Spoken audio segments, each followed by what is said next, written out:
Oh, say, can you see by the dawn's early light what so proudly we hailed at the twilight's last gleaming, whose broad stripes and bright stars through the perilous fight o'er the ramparts we watched were so gallantly streaming, and the rockets' red glare, the bombs bursting in air, gave proof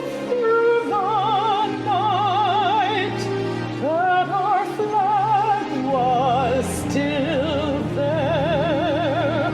Oh, say does that star-spangled banner yet wave o'er the land of the free and the home of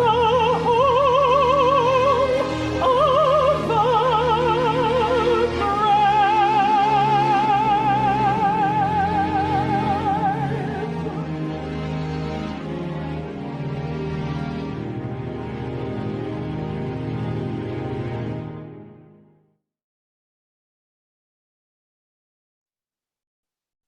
We are pleased this year to have with us Lynn Stewart, internationally acclaimed operatic soprano from New York City, who not only sang the national anthem that we heard just a short bit ago, but who will now provide a keynote address that will bring inspiration and encouragement in the midst of troubled times.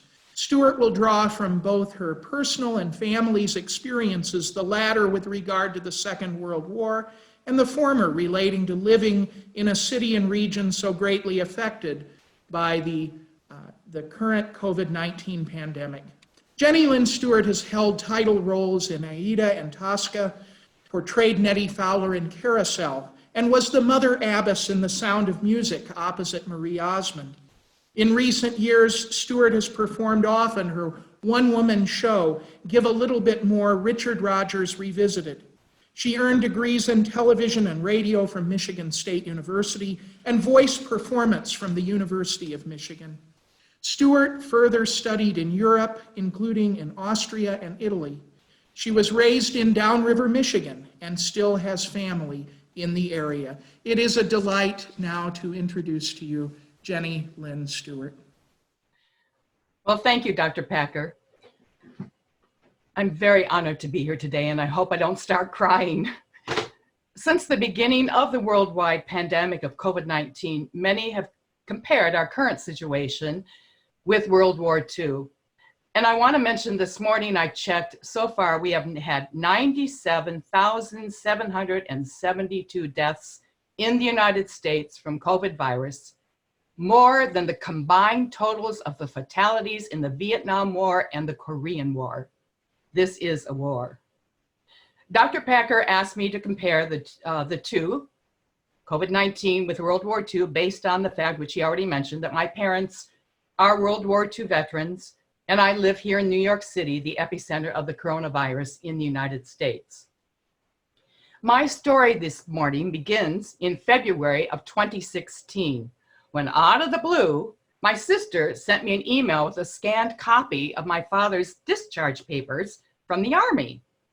Well, I noticed that my father, Amos Stewart Jr., entered the Army on February 25th, 1941. And Debbie sent that email to me on February 25th, 1916, exactly 75 years later. My father was only 22 at the time and already a journeyman carpenter. Well, I started to think about what I was doing when I was 22 years old. Well, I was in college and I was looking toward my graduation from television and radio at Michigan State. And, I really was never a party girl. I know Michigan State has a reputation of being a big party school. Well, I wasn't much of a party girl. But you know what? I was living a pretty carefree life. And I was not thinking about being separated from my family, and certainly not about fighting in a world war. President Roosevelt signed the Selective Training and Service Act on September 16, 1940, our country's first peacetime draft. The act limited military service to 12 months, unless deemed by Congress to extend the service.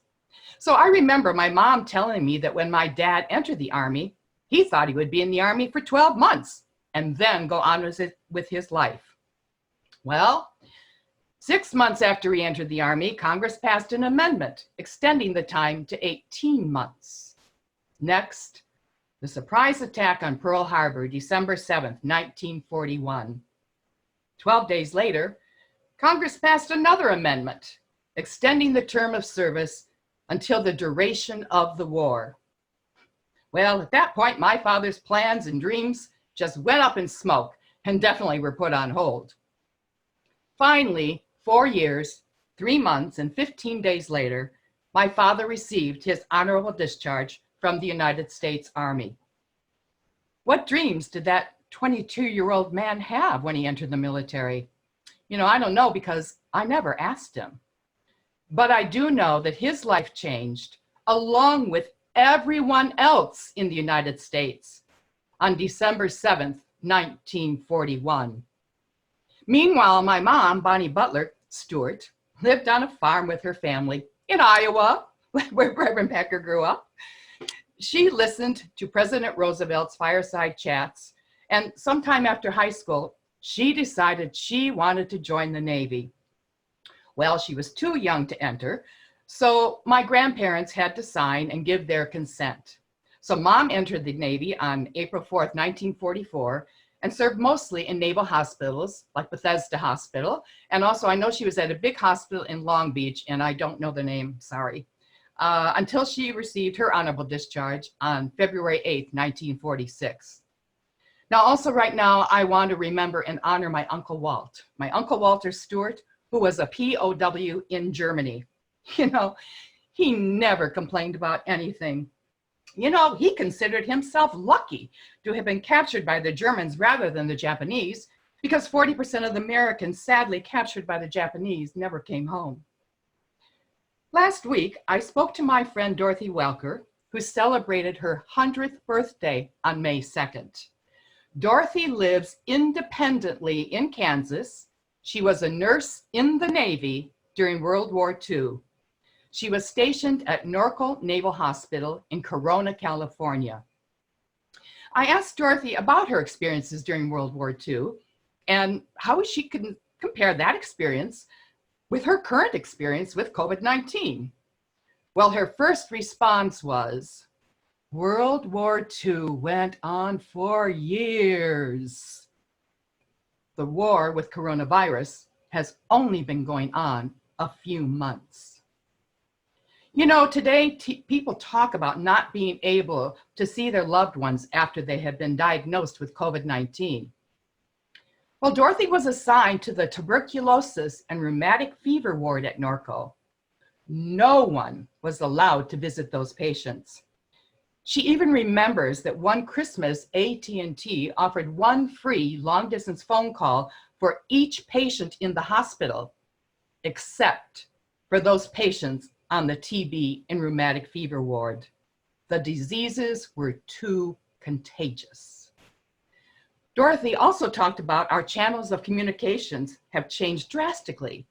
During World War II, there was no television, no cell phone, no personal computers, no Skype, no FaceTime, and certainly no Zoom.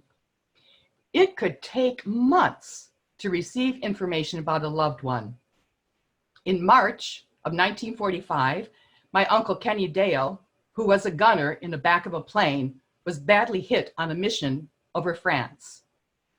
The crew thought they were going down, but somehow they managed to get that plane back into friendly territory. My uncle was not expected to survive, and among his extensive injuries, he lost his right eye. While in the hospital, he learned that he had a son who had been born in January. My Aunt Lois didn't know about the extent of my uncle's injuries for months. Now today, communication is instantaneous. Our servicemen and women can receive information about their family members within minutes. You know, another thing Dorothy pointed out to me was how World War II was not fought on our soil. And she specifically mentioned the bombings in England. So I spoke with two friends who grew up in England during World War II. And both of them said that we think, or they think rather, that we here in the United States are not taking the COVID virus war seriously. And they both said, we are at war. Only this time, we can't see the enemy. Now, I want to point out both of these women do not know each other. One lives in California, one lives here in New York City, and they both said the same thing.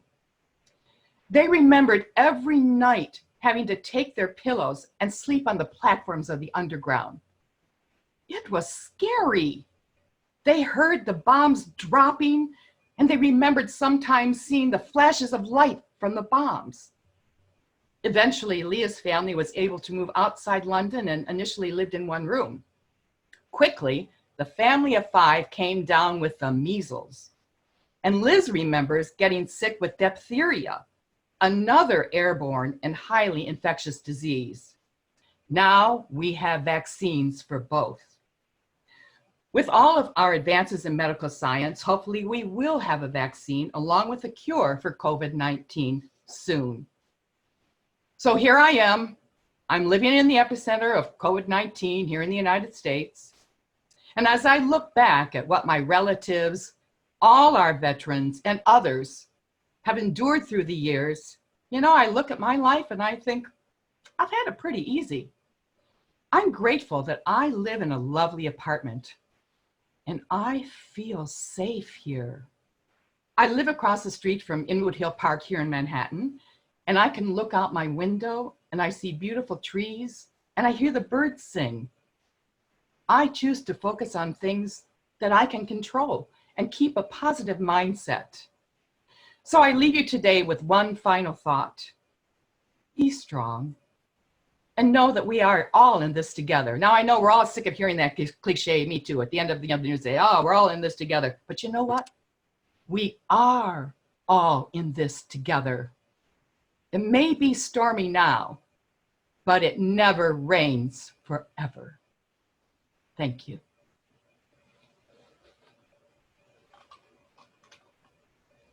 Thank you so much, Jenny. Much to think about and much to be inspired by in that. Thank you for sharing those narratives and your thoughts. We'll hear Taps now by Peter Cooper.